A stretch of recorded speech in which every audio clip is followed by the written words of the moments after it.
by good penetration and distribution, you reach the tier 2 or the tier 3 or the rural India and the money lies there, or the tier 2 cities, which are having a very significant importance compared to the urban India. I mean, if you think Delhi and Mumbai, which was the leading cities and diversifying in investments and growth, it's the tier 2 towns which are coming up much faster right now. But the fact of the matter is, irrespective of everything, only 25,000 people buy these cars. Now that comes as a marketeer for us a challenge. Where are they? Who are there? Why they are not buying? I mean, like you guys, we are also trying to find solutions to get these guys in our portfolio.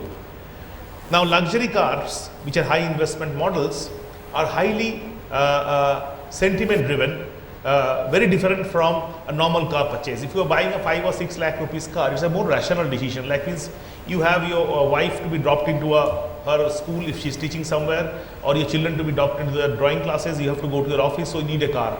And that's a very rational decision. You have seen what's your income level per month, your per month EMIs, and you have been what is the down payment, and you have come to certain conclusion that I will buy this model of a car within your range. But luxury car selling doesn't go in that way, because the guy already has surplus income. He cannot afford a luxury car if he's not having a surplus income. Because the cheapest car he told you is 38 lakh on road. The average cars we sell is 40-50 lakh, 60-70 lakh rupees on road. It's not small money, it's big money. And the people buy cars only 2-seaters to play around with it, so they are actually having toys. So when people have so much of surplus money with them, and they are actually playing around with it, it cannot be a rational purchase. He cannot think that I have a girlfriend, I have to buy a car. It's completely, I would say, the wealth is always there. It's the challenge is how do you really induce him to go to the spending. Of course, there the approach becomes a two-pronged approach.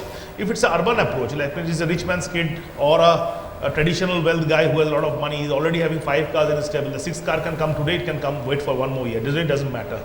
So how do you induce him? And there actually the product comes into a very strong, you can only induce him to products. That means newer products excite demand. Point number 1. I'll come as synonymous to your industry as I go across. But so point number 1, products do induce demand in a luxury car industry in a very big way. It's like a lady buying a sari. If you show him in a sari shop one sari, she will not buy it. If you show her 10 and have another lady buying one of them, she will look for that one if she doesn't have another second one. That's a natural psychology. Oh, that is a good one. I just missed it. So it's a psychology you have to induce into the person that, so this is the one, I mean, only made for you sort of approach. It's a more number 1. Secondly, if you have to tap these growing needs in the second tier towns, the tier 2 and the tier 3 towns, you have all heard about a story of Aurangabad, which took 188 luxury cars in one day. And and I was instrumental in the deal. And this has been covered in New York Times. Nowhere in the world in one day, one small city has bought 188 cars. And believe me, they are not the cheapest of Mercedes-Benz which have sold there. The cars were either the GLs and the E-classes, the top end ones. The average was 65 to 70 lakh was the on-road prices of the cars. Now, the story of Aurangabad taught me, they always had the assets. Did they gather money for buying a Mercedes? Absolutely not. They said, when the small group of Aurangabad came to me and we met them first time, they said, look guys, we have money. We have enough assets. Either we made it ourselves or we got it through inheritance. But the fact of the matter, when we go to the Bombay society, they treat us as a number 2 man. They don't give us the same sort of respect in a club or a restaurant as we should deserve. I mean, we are the Aurangabadis, something like that. So we want to teach a lesson and make Aurangabad a destination for investment. Aurangabad a destination for land prices going up, and we want to create news. How do we create news? We buy marks. Why marks? We could have bought a BMW Audi also. Because Mercedes is synonymous to having money. You want to show a man very rich in a movie, you give him a Mercedes. Oh, bahut paisa hai, gaadi chadhata hai. That's the image. I mean, Mercedes hai to paisa hai. So if we can all buy Mercedes together and we can do a lot of press conferences, so naturally what will happen, it will be big news. And actually it has become. Aurangabad was every year buying 20-30 cars, nothing new. They had pulled in their resources and they all upgraded. Money was always there, but in the process what they have done, they have generated value. It has become a national news, international news.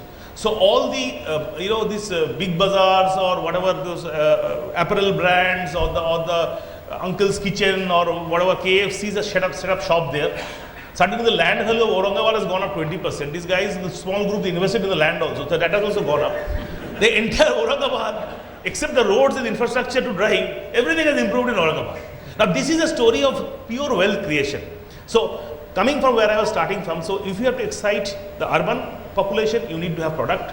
Second, if you want to excite the real penetration to address those 150,000 or growing millennials which you have, dollar millennials, you need to have a very strong distribution and penetration.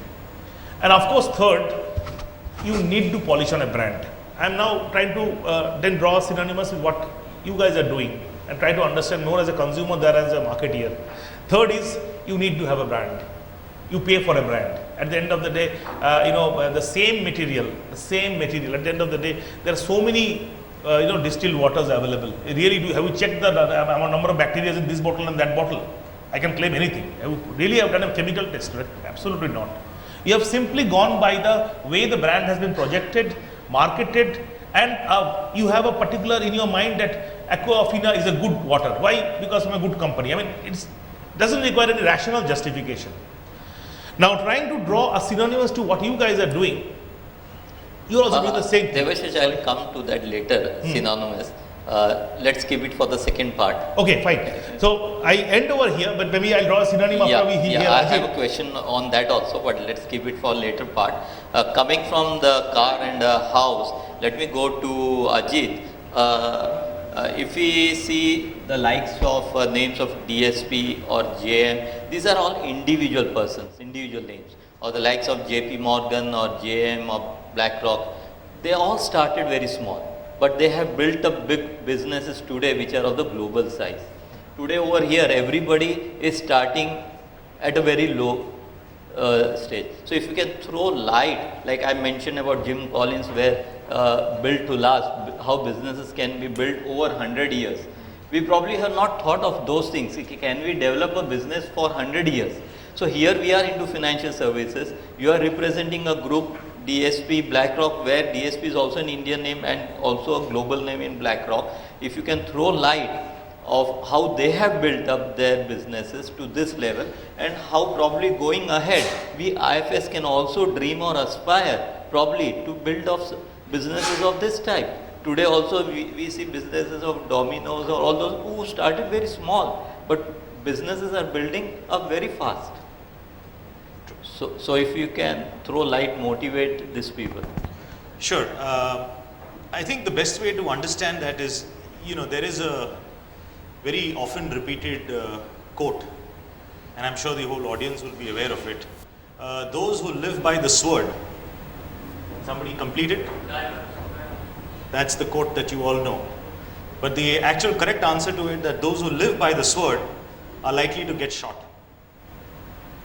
What I mean is that if you're living by only one idea, there's somebody else who's going to come up with a better idea.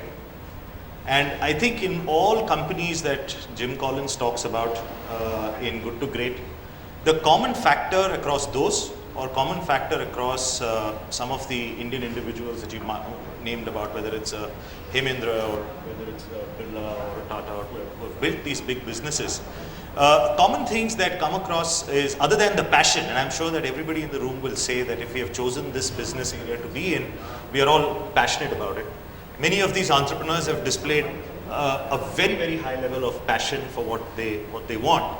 But I'm connecting it to the quote of those who live by the sword are likely to get shot, which is that these people have always known that they have to continuously, as Manish mentioned earlier, have to continuously innovate and be on top of their game. One common factor that I have noticed, and I think we internally discuss quite a lot, is that, and I'm connecting this now to the topic of the panel, which is that, how do you increase your wallet share from your customers, is that you've got to go all the way back to figure out, do you have a strategy in your business? And it's very, it's important to note that increasing wallet share comes only after a customer is acquired and a customer is retained. In fact, the next panel will probably talk about customer retention. Only then does increasing wallet share comes. But I'm going 2 steps back to say that I think it's extremely critical when you look at these successful businesses to know that they were very, very clear about the strategy that they wanted to adopt. And more important than that strategy is how they execute it. So in all the businesses of Jim Collins, which have actually gone from good to great, are not the distributor, are not the sort of businesses that just had a good strategy. They are those businesses which have actually known how to execute as well. And I think that's the critical thing for any of us, even as an IFA, I'd say is the most critical part to think about. And just to give you a small way of thinking about it, I'm not an expert on management theory or on strategy, but the simple way to understand strategy that we have understood when we talk about a DSP BlackRock, for instance, is strategy is also a lot about what you will not do. We always think about it as saying that I'm in this business, I want to be everything for everybody. And that is most often the case from where distractions or increases in cost or inefficiencies start creeping into our businesses. So if we can just simply understand that, what do I mean that you should have a strategy? One way to understand is also to think about what is it that you will not do. Will you serve all customers for all needs, or will you serve all customers for some needs, some customers for all needs? Once you've decided that and you've figured out the process of how you want to execute that particular strategy, I think increasing wallet share then starts becoming a more meaningful thing that you can start attacking. And I'm sure that as the panel discusses, we'll find ideas for that. So taking further over here, as you said that you need to decide what you don't want to do. It's very difficult for one individual person to do everything. So here I will say that we are an IFA. Is it possible for us to become an UFA, meaning a United Financial Advisor? Like Manish said that there's a lot of scope into mortgage businesses. Like in morning, Manish Tiwari said that you need to know your client. The profile of your client is continuously changing, and especially in a growing economy like India, it's rising. Wouldn't you like to have a pie over there also? When we are talking about increasing the wallet share, it might not necessarily mean from your only mutual fund business. So here I would like to bring a concept of not an IFA but a UFA. Now we have had very successful financial services houses like ICICI and HDFC who have gone into different fields. Obviously Mr. KV Kamath or Mr. Deepak Parekh is not going to head each and every businesses, but they will need to have the right persons heading those individual businesses. But as Debashish mentioned, that a brand is required, because tomorrow that aspirational value can be created only if you have a brand. So over here I'll ask Ashish to talk about how these houses, like ICICI is one of the leading brand in the financial services. Is it possible for an IFA to graduate?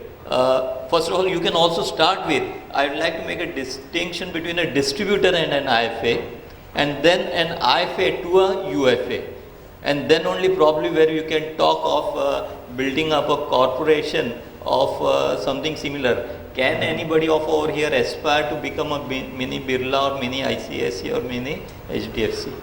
Sure. You can hear me?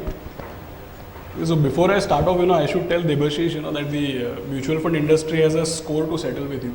आपका news पढ़ के बहुत लोगों ने बहुत office खोल दिया, and all those guys didn't invest with us. So okay, I just feel that there are 4 or 5 things which one needs to keep in mind. Keeping in mind Mukesh Bhai's question. See, the first point is, recently I was at this Hubis private banking conference. And I'll tell you something which was very interesting, which was discussed there, and I was on that panel as well, where private bankers were actually wondering, and I was invited to speak there. Private bankers were actually debating how they can work closely with IFAs. And what was the entire discussion about? So a private banker was actually saying that I can help an IFA to increase his share of the customer's wallet. And I found that discussion very, very interesting. Now, I'm not getting into how the modalities work and what people should do, but I brought that up because it's very close to what Mukesh Bhai mentioned about what is how does an IFA become a UFA, and how can he create his own brand. So I'll stick to the mandate, and then I'll come to what I was talking about, this private banking conference. Closely linked to what Ajit also mentioned, distinction between a distributor and an IFA in the first place. I think the answer clearly lies with what Ajit mentioned, which is what will you not do and what will you do. Clearly, distributor is like a dispenser of products, and IFA is clearly more aligned with what Ajit said, which is that he knows exactly which customer he will treat, how will he treat that customer, and what are the services that he'll offer to that particular customer. And whether it is, and also all these things are also linked to, because I have the benefit of being the last speaker. It's also linked to what Manish mentioned, because as an advisor, just keep one thing in mind in our industry. Just see the financial services business very closely. You have example of, let's say, a LIC Nomura mutual fund. Where did that come from? Originally started by Life Insurance Corporation, and then Life Insurance Corporation went into mutual funds and they took a big stake in Corporation Bank. So it's an example of an insurance company which started a mutual fund and acquired a bank. Then Manish gave an example of a housing finance company which then got into insurance, mutual funds and a bank. ICICI is an example of an infrastructure financing and industrial financing corporation which went into retail banking, mutual funds, life insurance, stockbroking, everything. And Ajit can recount similar examples of how a broking and investment banking entity went into wealth management and mutual funds. But for you, what is the main point? The main thing to keep in mind for all of you is that why is it that a housing finance company owns asset management, life insurance and a bank? Why does an infrastructure finance company own a mutual fund? And all of these strategies are aimed at increasing the wallet share of the customer. It's because of that. Otherwise, why does an AMC have to own an insurance company, and why does an insurance company have to own a bank? So these are accepted ways. The fact that you be such an advisor, like Mukesh Bhai said, such an advisor who becomes a united financial advisor, it's something which is very common with all the financial services institutions in this country. They all have come about with the same thought. All of them have all these businesses because they want to have a larger share of the client's wallet. So I think the financial services business is such that, instead of thinking what activity I will do or not, it's better if you spend more time thinking which customer I will service and which customer I will not service. See, because when you want to define the focus of your business, you can define the focus of your business along your product line, which is कि मैं mutual fund करता है, insurance नहीं करता है. So that is a way of defining your focus. There is another way of defining your focus, saying that मैं actually सब कुछ करता है, but I treat only retail customers, I don't go to HNIs, or I go to HNIs, I don't go to corporates. So I think the examples from our industry, what they show is that people pick the customer segment and then they offer everything to those set of customers. I think that is what seems to work better. As far as creating a brand is concerned, the first thing that you obviously need to do is you need to live by the brand. And I have an example in my own company. In my own company, if you actually see, and this is, if I have to do some introspection, we write ICICI Prudential Mutual Fund Tarakki Kare. But in my own company right now, there is a debate that ये actually है, लेकिन हम लोग हर जगह पे, जैसे कोई अगर phone करता है, तो why should you say good morning? You should say तरक्की करे, right? It's a good wish. It's a way of wishing people. So the fact is, we all have our own names, or we all have our own branding. I'm sure all of you I meet, I see all of your visiting cards. I know all of you have a brand. But to what extent are you carrying your brand is the simple question. Is it consistently present everywhere or not? Is it appealing to the right client segment or not? I mean, there is a particular way that Mercedes displays its logo.